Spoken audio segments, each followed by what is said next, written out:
आप लोगों ने इसके पहले पढ़ा चालक क्या होते हैं और अचालक क्या होते हैं। तो आपने कहा कोई भी पदार्थ क्या होता है, कोई भी पदार्थ, जैसे कोई भी पदार्थ होता है जो कि छोटे छोटे परमाणु या अणुओं से मिलकर के बने होते हैं। तो जो पदार्थ होते हैं परमाणुओं से या अणुओं से मिलकर के बने होते हैं, तो परमाणुओं में क्या होता है, कुछ जैसे कोई पदार्थ है तो कोई परमाणु है, ये क्या है, कोई परमाणु है। तो परमाणु में एक भाग क्या होता है, धनावेशित भाग होता है। क्या होता है, धनावेशित भाग होता है। तो जो धनावेशित भाग होता है उसमें प्रोटॉन और न्यूट्रॉन पाए जाते हैं। क्या, परमाणु के अंदर जो परमाणु होता है, कोई भी पदार्थ होता है छोटे छोटे अणुओं से या छोटे छोटे परमाणु से मिलकर बना होता है। तो परमाणु की जो संरचना होती है वो क्या है, परमाणु में एक भाग प्रोटॉन होता है और एक न्यूट्रॉन जो कि धनावेशित भाग होता है, जिसे हम क्या बोलते हैं, नाभिक बोलते हैं। और इसके चारों तरफ, नाभिक के चारों तरफ निश्चित ऊर्जा वाली कक्षाएं पाई जाती हैं।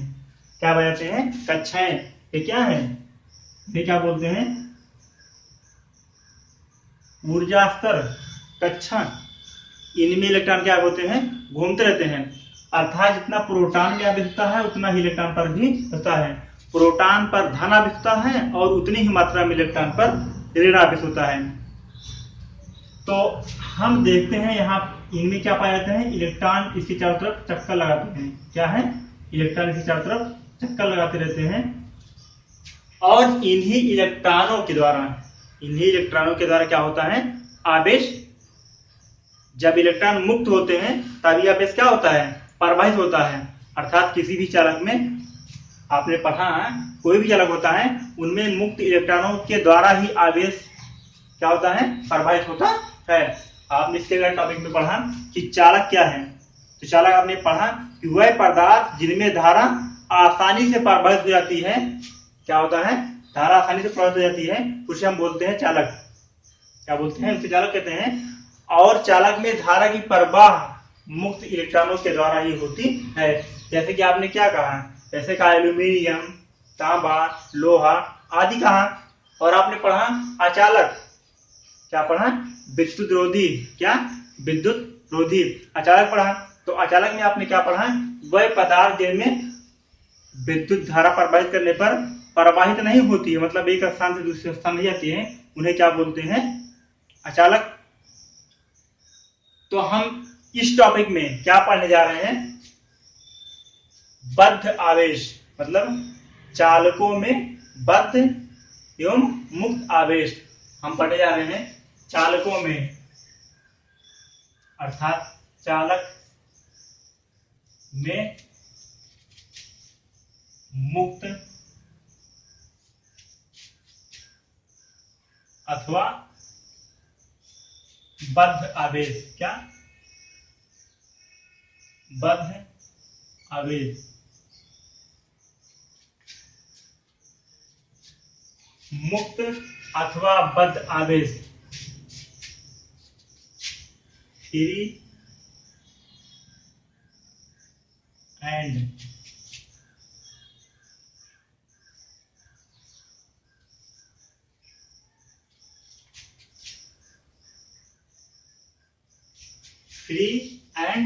Bond charges in inside a insulation,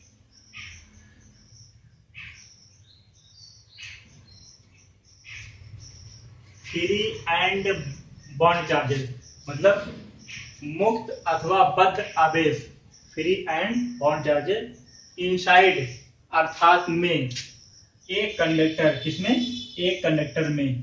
आपने क्या कहा, कोई भी चालक होता है, चालक छोटे छोटे कणों, अणुओं, परमाणु से मिलकर के बने होते हैं। कोई भी चालक अणु परमाणु से मिलकर बना होता है।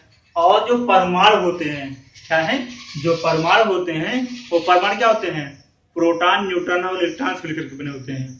तो हम उसके बारे में पढ़ने जा रहे हैं। कि परमाणु के अंदर कोई परमाणु है, परमाणु किससे मिलकर के बना है। जैसे देख रहे हैं ये परमाणु है, क्या है ये परमाणु की आपको संरचना दिखाई गई है। तो परमाणु में एक धनाभिक्त भाग पाया जाता है जिसमें प्रोटॉन और न्यूट्रॉन पाए जाते हैं। प्रोटॉन धनाभिक्त होता है और न्यूट्रॉन ऋणाभिक्त होता है। और इस नाभिक के चारों ओर, और नाभिक क्या होता है, धनाभिक्त होता है, क्योंकि न्यूट्रॉन क्या है, न्यूट्रॉन उदासीन है, प्रोटॉन क्या है, धनात्मक है। तो क्या है, यह नाभिक क्या है, धनाभिक्त होता है। ये धनाभिक्त हो गया। अब इसके चारों तरफ, इस नाभिक के चारों तरफ निश्चित ऊर्जा वाली कक्षा होती है, अर्थात ऊर्जा स्तर होते हैं जिनमें इलेक्ट्रॉन क्या करते हैं, चक्कर लगाते रहते हैं, घूमते रहते हैं। तो इसके चारों तरफ क्या होते हैं, इलेक्ट्रॉन घूमते रहते हैं। ऐसे कई प्रकार, ऐसे कई सारी कक्षाएं होती हैं। क्या होती हैं,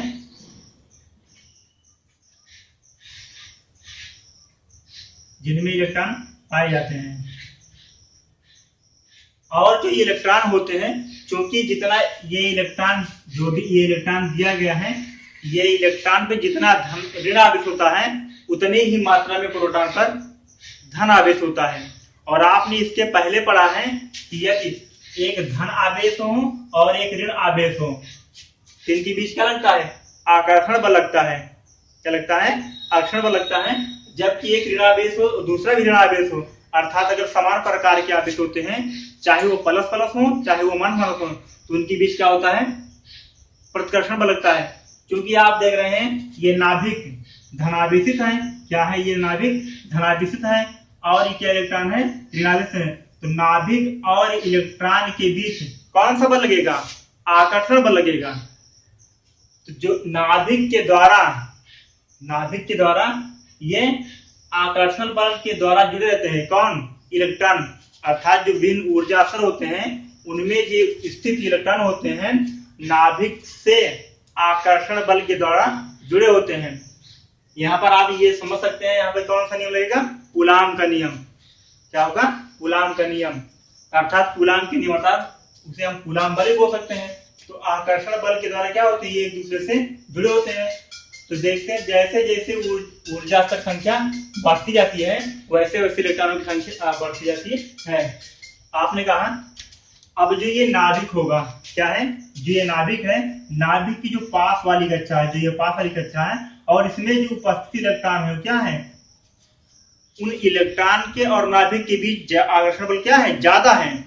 जबकि जो इससे दूर वाली कक्षा है, इसकी अपेक्षा इनमें जो इलेक्ट्रॉन पाए जाते हैं, अर्थात नाभिक से दूरी पर इस कक्षा से इस कक्षा में जो इलेक्ट्रॉन पाए जाते हैं, इनमें और इस नाभिक के बीच में जो आकर्षण बल पाया जाता है, इसकी तुलना में क्या होता है, कम होता है। इस वाले कक्षा में जो इलेक्ट्रॉन पाए जाते हैं उनके, और जिस वाले इलेक्ट्रॉन पाए जाते हैं इनके, मतलब नाभिक से इस इलेक्ट्रॉन के बीच जो आकर्षण बल होगा वो क्या होगा, ज्यादा होगा। जबकि इस नाभिक से इस कक्षा में पाए जाने इलेक्ट्रॉन के बीच आकर्षण बल कम होगा। ऐसे ऐसे इसमें और कम होगा, और इसमें और कम होगा, और इसमें और कम होगा। तो जो सबसे अंतिम कोश होगा, अर्थात अंतिम कक्षा होगी, उसमें क्या होगा,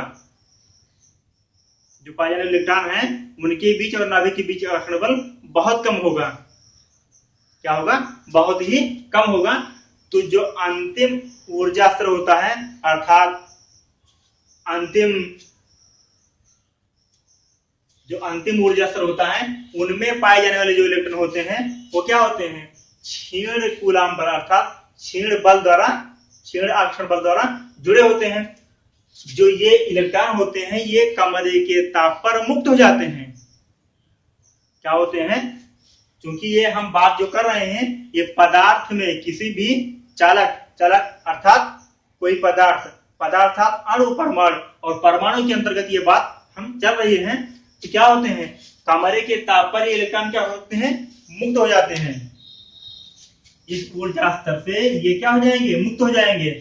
तो आपने क्या कहा कि इलेक्ट्रॉन जब मुक्त होते हैं तभी आवेश की प्रवाह होती है। तो एक मुक्त इलेक्ट्रॉनों के द्वारा ही आवेश एक स्थान से दूसरे स्थान प्रवाहित होता है। अर्थात चालक में मुक्त इलेक्ट्रॉन, आपने देखा कि मुक्त इलेक्ट्रॉन कहाँ पाए जाते हैं। आपने कहा कि जो नाभिक होता है और जो लास्ट ऊर्जा स्रोत है उनमें जो पाए जाने वाले इलेक्ट्रॉन होते हैं और नाभिक के बीच उन इलेक्ट्रॉनों के बीच जो आकर्षण बल होता है बहुत कम होता है और कमरे के ताप पर ये इलेक्ट्रॉन क्या होते हैं, मुक्त हो जाते हैं। इन्हीं को हम क्या बोलते हैं, मुक्त आवेश। क्योंकि आपने इसमें लिखा है कि चालकों में मुक्त अथवा बद्ध आवेश, इन्हें क्या बोलते हैं, मुक्त आवेश बोलते हैं, जिनके द्वारा ही ऊर्जा एक स्थान से दूसरे स्थान प्रभावित होती है। और आप ये भी जानते हैं कि प्रोटॉन क्या है, धनावेशित है। प्रोटॉन क्या है, ये धनावेशित होता है और ये एक जगह पर स्थिर होता है। क्या होता है, स्थिर होता है। इसलिए क्या होता है, ये बद्ध आवेश है। क्या है, ये मुक्त नहीं होता है। जो अचालक होते हैं, अचालकों जैसे कि लकड़ी काज, इनमें क्या होता है, इनमें जो आवेश होता है ये बद्ध होता है, बंधा होता है, ये मुक्त नहीं होता है। इसीलिए क्या होते हैं, इनमें धारा प्रवाहित नहीं होती है। तो आइए हम लिखते हैं कि बद्ध आवेश क्या है। हम आशा करते हैं कि आप लोग को ये चालक में अर्थात किसी भी पदार्थ में जो इलेक्ट्रॉन है बद्ध आवेश हो या मुक्त आवेश हो, मुक्त आवेश या बद्ध आवेश कहाँ पाए जाते हैं, इसके बारे में ये आपने समझ लिया होगा कि चालक क्या होते हैं, ये आपने पढ़ लिया। आपने कहा चालक वह पदार्थ होते हैं जिनमें बाह्य विद्युत क्षेत्र लगाने पर धारा तेजी से प्रवहित है। जैसे लोहा हो गया, एल्यूमिनियम हो गया, तांबा हो गया, क्या ये सब क्या है, चालक हैं। और यही चालक छोटे छोटे अणुओं परमाणु से मिलकर के बने होते हैं और परमाणु इलेक्ट्रॉन प्रोटॉन न्यूट्रॉन से मिलकर बनते होते हैं। प्रोटॉन न्यूट्रॉन क्या होता है, नाभिक में पाए जाते हैं और इलेक्ट्रॉन क्या होते हैं, नाभिक चारों तरफ निश्चित ऊर्जा वाली कक्षाओं में चक्कर लगाते हैं और इलेक्ट्रॉन नाभिक के द्वारा आकर्षण बलों के द्वारा जुड़े रहते हैं। और जो अंतिम ऊर्जा स्रोत होता है उनमें पाए जाने इलेक्ट्रॉन और नाभिक के बीच जो आकर्षण बल होता है वो बहुत ही क्या होता है, कम होता है, क्षीण होता है, जो कि ये क्या होते हैं, कमरे के ताप पर मुक्त जाते हैं, जिन्हें हम मुक्त आवेश कहते हैं। लिखते हैं मुक्त आवेश।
आपने कहा वह आवेश जिनके द्वारा, आपने कहा वह आवेश जिनके द्वारा किसी किसी चालक में धारा प्रवाहित हो सकती है।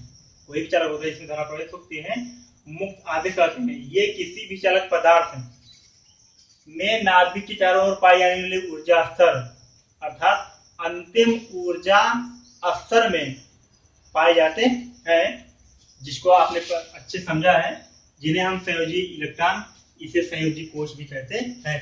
जो अंतिम कोश होता है, अंतिम ऊर्जा स्तर होता है, उनमें पाए जाने वाले इलेक्ट्रॉनों को मुक्त आवेश भी कहते हैं, उन्हें संयोजी इलेक्ट्रॉन भी कहते हैं, उसे संयोजी कोश भी कहते हैं। ये आपने केमिस्ट्री में अच्छे से और गहराई से पढ़ा होगा। क्या होता है? बद्ध आवेश। आपने मुक्त आवेश जान लिया क्या, कि जो इलेक्ट्रॉन होते हैं क्या है, ये मुक्त आवेश हैं। जो इलेक्ट्रॉन होते हैं क्या है, मुक्त आवेश होते हैं। जब किसी भी परमाणु के नाभिक, मतलब जो परमाणु है, इसमें से जो ऊर्जा स्तर, इनमें जो इलेक्ट्रॉन पाए जाते हैं, जब ये इलेक्ट्रॉन मुक्त हो जाते हैं अर्थात इलेक्ट्रॉन निकल जाते हैं, तो इनमें क्या बचता है? धन आवेश अर्थात धन बचते हैं। मतलब किसी भी परमाणु से इलेक्ट्रॉनों के मुक्त हो जाने के बाद जो इनमें बचता है वो क्या होता है? धन आवेश अर्थात जिन्हें हम क्या बोलते हैं? धनायन बोलते हैं। तो जब इलेक्ट्रॉन मुक्त जाते हैं तो इनमें क्या बचता है? धन आयन बचता है, और इसे हम क्या बोलते हैं? बद्ध आवेश कहते हैं। जो कि किसी भी धातु में जो जालक पाए जाते हैं, धातु में जालक पाए जाते हैं, उनमें क्या होते हैं? स्थित होते हैं। क्या होते हैं? स्थित होते हैं, जिनके कारण आवेश प्रवाहित नहीं हो सकता है। चाहे भी कोई भी पदार्थ होता है तो क्या धन आयनों को बद्ध आवेश कहते हैं। बद्ध आवेश कहते हैं।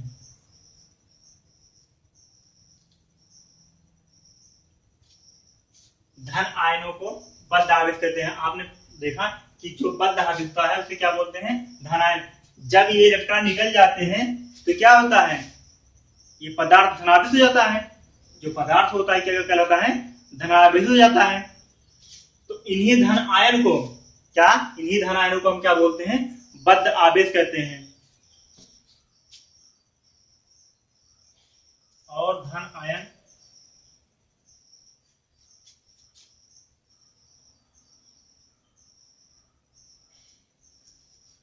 किसी भी पदार्थ में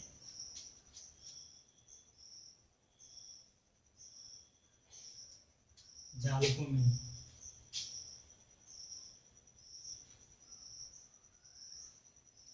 निश्चित रूप से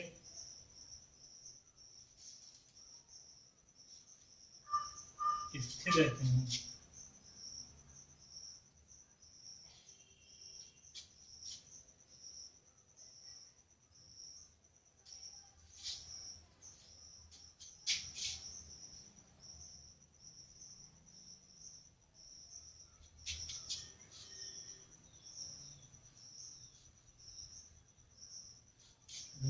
द्वारा प्रभावित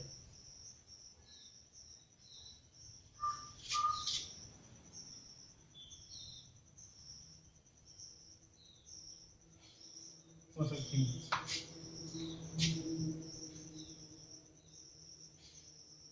जिसे हम बद्ध आवेश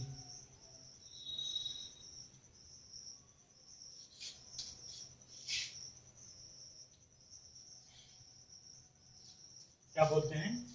लिखा है धन आयनों को हम बद्ध आवेश कहते हैं। आपने क्या लिखा? आपने मुक्त आवेश किसे कहते हैं भी जान लिया, जो बद्ध आवेश है उसे किसे कहते हैं वो भी जान लिया। धन आयनों को बद्ध आवेश कहते हैं। मतलब जब कोई भी परमाणु होता है, उनमें से जब एक इलेक्ट्रॉन निकल जाता है तो परमाणु क्या होता है? धनावेश हो जाता है, जिसे हम क्या बोलते हैं? धनायन बोलते हैं।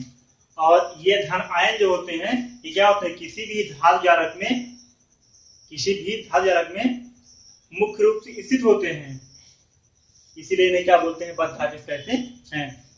यदि आप लोग को हमारा टॉपिक समझ में आया हो तो कमेंट बॉक्स में जरूर लिखें, लाइक करें और अपने दोस्तों को शेयर करें।